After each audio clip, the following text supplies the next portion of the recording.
Welcome to Inspire Change, a new inspirational and motivational broadcast that strives to empower, educate, and inspire men in a positive way. Please join me in welcoming Gunter, international psychologist, author, speaker, and producer. Welcome everybody to another episode of Inspired Change.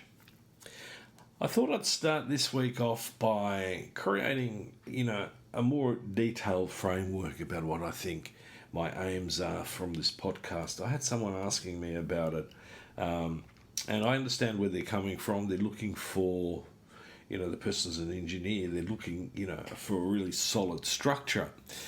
And I don't have a problem with that. So I thought I'd start off there, and then I thought I'd dig into some of the, current affairs controversies which have grabbed my interest this week, because they highlight a whole range of issues that I think that we really need to dig deep into.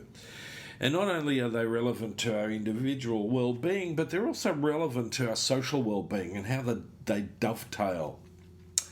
So, first of all, let me thank you for being part of the listening audience. Hopefully some of you may begin to participate in some meaningful conversations. As I said, this is about, reflective thinking and so on. But let me put this more precisely into the frame.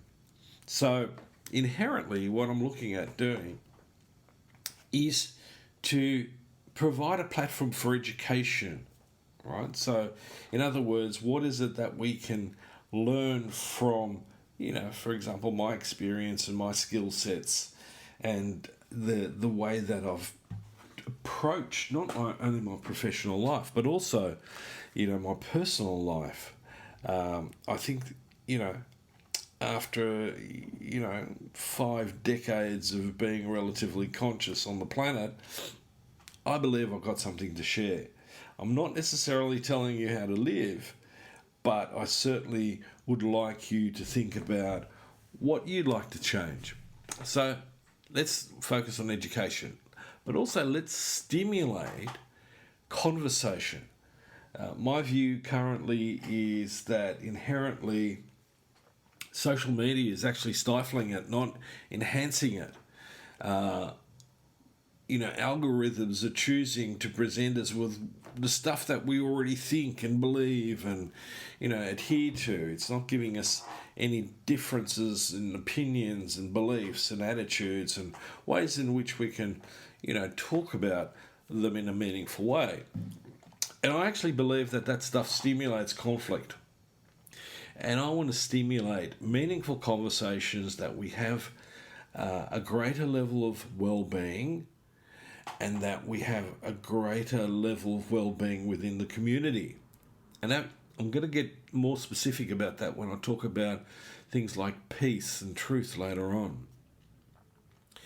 Now, part of that process, obviously, is to raise self-awareness. I want you to become more aware. I was watching June recently with my wife, and, when Paul Muad'Dib was being tested by the Gunter, the Reverend Mother Gaius Mahim said to him, "Rise, new human." I'm not sure about the new, but at least rise human. And her distinction was, his level of ability to override fear. That was an illusion through the box. Distinguished him from the animal and the human. Now, there's a whole ethical and all sorts of debates embedded in that. But I think there is a level of truth that we need to get into, and that is, as a self-conscious, self-reflecting human being,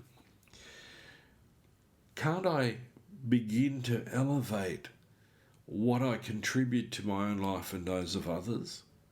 Because at the moment, it feels like we're going backwards. We're having debates that we had in the 1920s and 1930s. And the fear is, that we're going to go into another state of war. Russia's trying to overrun Ukraine. At least that's what we're told. And I don't have any doubt that is actually what's happening. I mean, you don't put about 200,000 troops around a country without there being some intention, at least of intimidation, if nothing else. So, self-awareness. But that self-awareness needs to be really well connected to social awareness. And part of that is also particularly relevant to the issue of freedom of speech. And I want to dig into that particular topic more in this episode.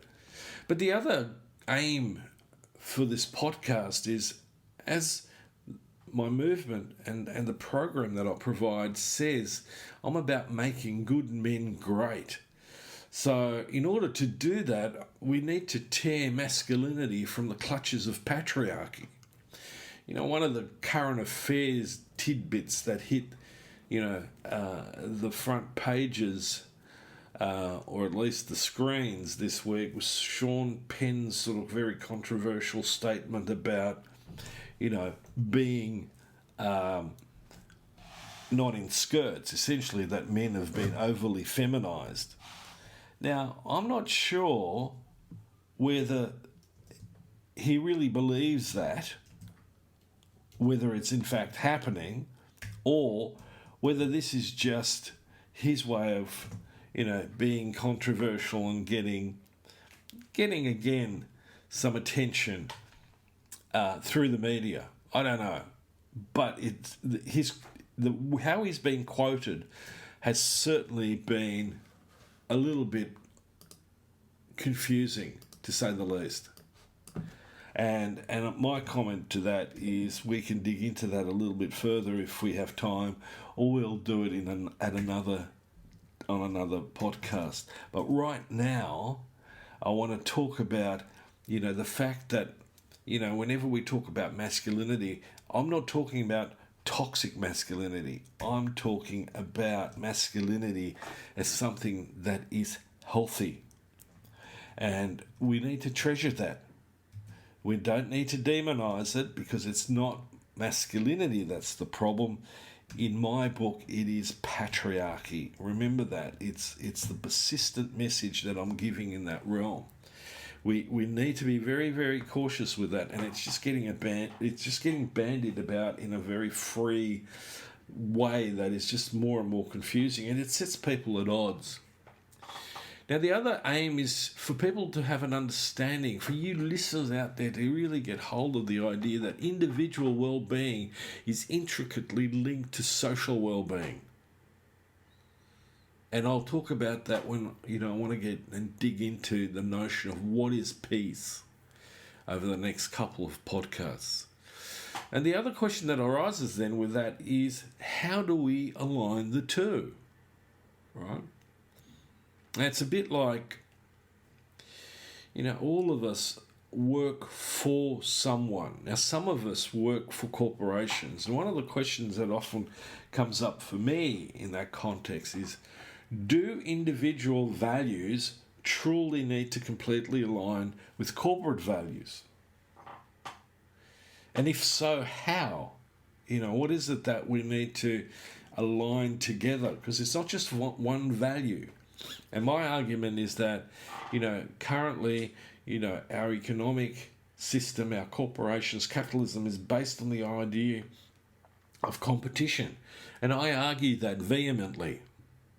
Human beings, in our endeavours to live, and work is part of living, do much better when we're cooperating.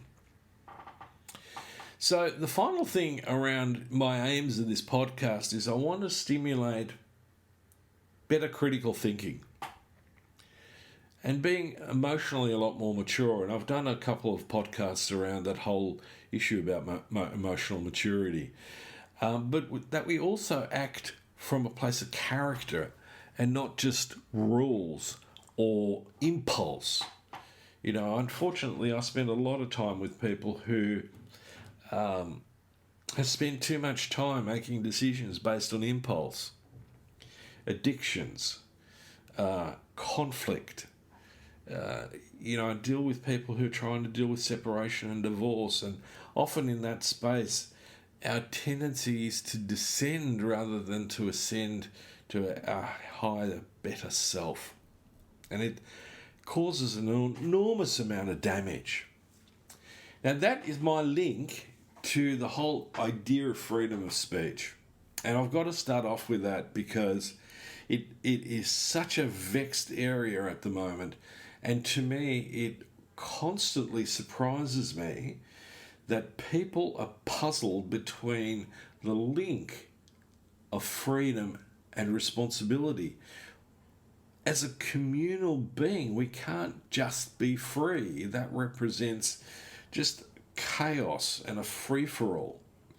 And, Ayn Rand talked about, rational selfishness. That was her justification. And in Making Good Men Great, I talk about how patriarchy makes us narcissistic. We acquire a level of narcissism that makes us feel better than everybody else because we're male. And it's tainted research, and it's tainted the way that we run corporations, that we run politics.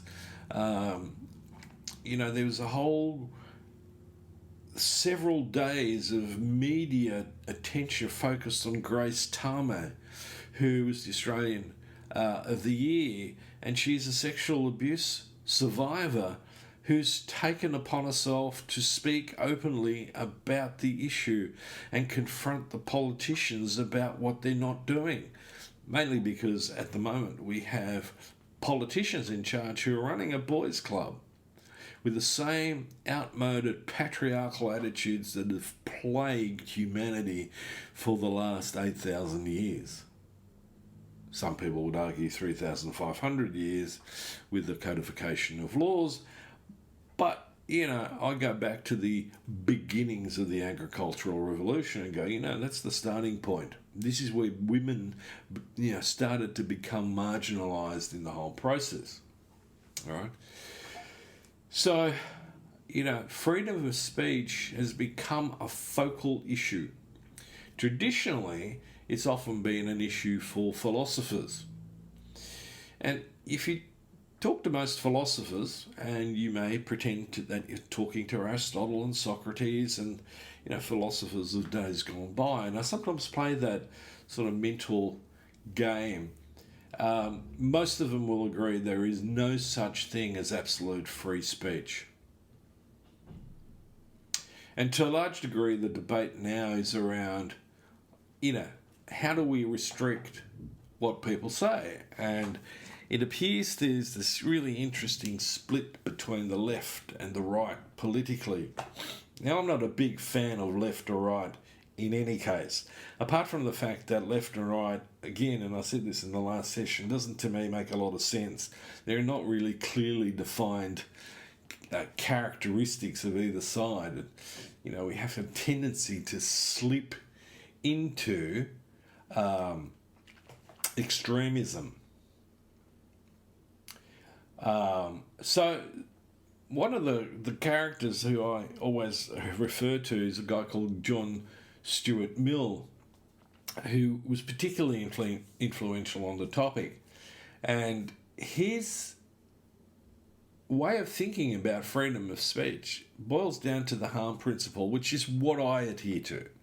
If you remember me speaking about this, I spoke about the fact that I try to live my life professionally and personally to do no harm.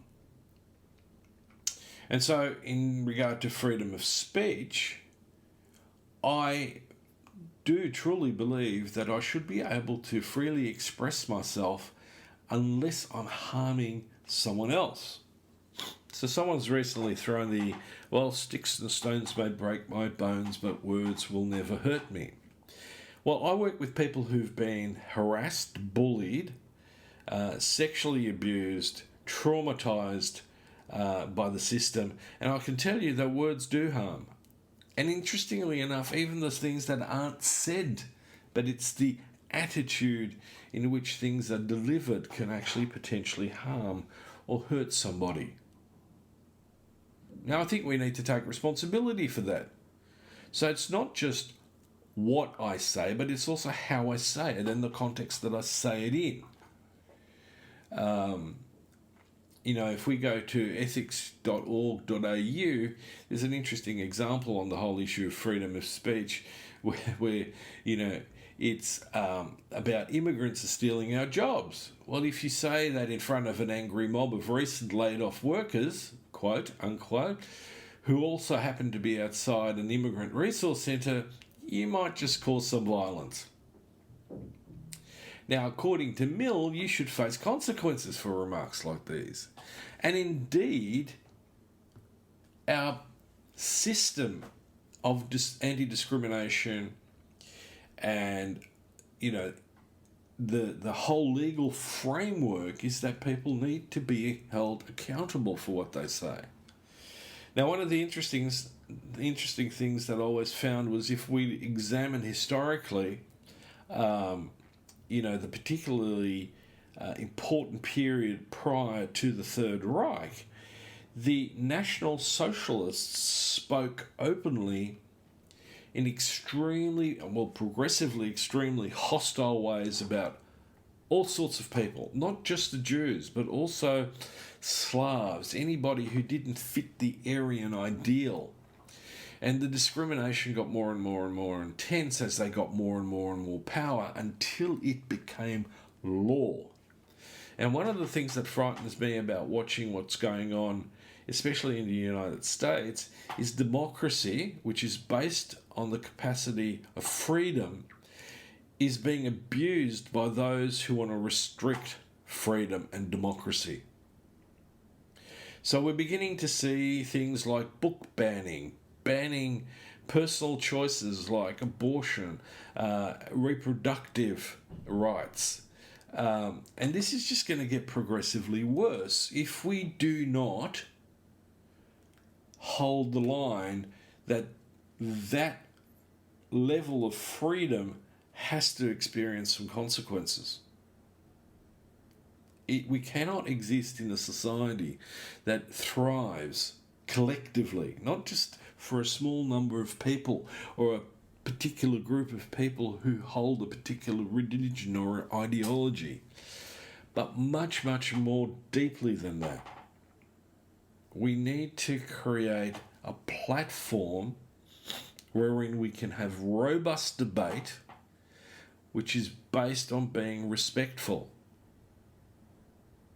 Now, I had an experience recently where I talked about, and I supported Neil Young in withdrawing his music from Spotify because Spotify has bought Joe Rogan. And my belief is that the material that Joe Rogan is presenting and has been presenting for a long, well, not all the time, but for a long time, has become progressively more, in my book, dangerous. It promotes conspiracy theories.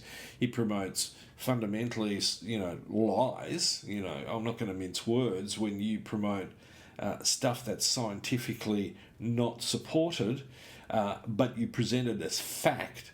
And if you have a lot of influence over people, yeah, that's problematic. That's damaging because a lot of people don't have the intellectual or the educational resources up their sleeve to take stuff apart and go, you know what, I think this is bullshit.